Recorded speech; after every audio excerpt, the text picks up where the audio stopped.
Superwoman Suala's dream of securing the borders via the Rwanda scheme is tonight one step closer to fruition. I would love to be here saying, well, claiming victory. I would love to be having a front page of the Telegraph with a plane taking off to Rwanda. That's my dream. That's my dream. It's when my will obsession. that happen? It's taken far too long, and lefty lawyers are going to do all they can to delay the process by tying it up in challenges at the Court of Appeal, Supreme Court, and probably in the end, the European Court of Human Rights in Strasbourg for many months longer. But today's High Court decision that the Rwanda scheme is legal is a massive boost for the Conservative government's desire to smash the illegal people smuggling via the channel, causing an invasion of over 40,000 migrants via our southern border this year alone.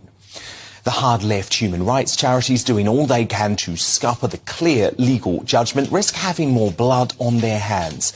Remember, because you won't hear this on the British Bashing Corporation or on Sly News, stopping the boats is the humane thing to do, because it will also stop the deaths that we saw last week. Judge Lord Justice Lewis announced after a 5-day hearing it is lawful for the government to make arrangements for relocating asylum seekers to Rwanda and for their asylum claims to be determined in Rwanda rather than the UK. Significantly, the court also ruled that the scheme does not breach the Refugee Convention or human rights laws. The Rwanda scheme, first announced by Priti Patel under Prime Minister Boris Johnson in April, needs to be up and running, though, to provide the deterrent. More people will arrive and tens of thousands more will stream into our country illegally while this decision is caught up in the courts. As Red Wall, Tory MP Jonathan Gull has said, I hope lefty lawyers don't play games and delay these flights from taking off. Instead, they should respect not just today's judgment, but also the law of the land, which was passed by our sovereign parliament and democratically elected government. And we're going to need to do more deals, with other countries for offshore processing to become commonplace.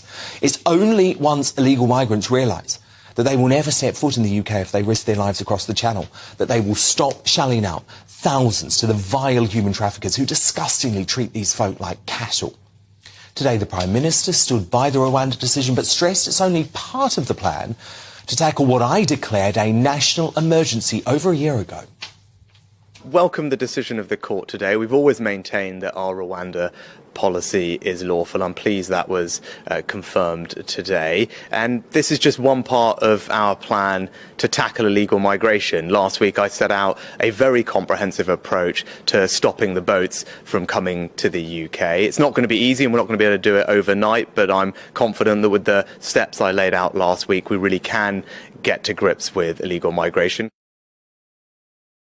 By contrast, Yvette Cooper, the Shadow Home Secretary, branded the Rwanda scheme as a damaging distraction, saying it is, quote, unworkable, unethical and extortionately expensive.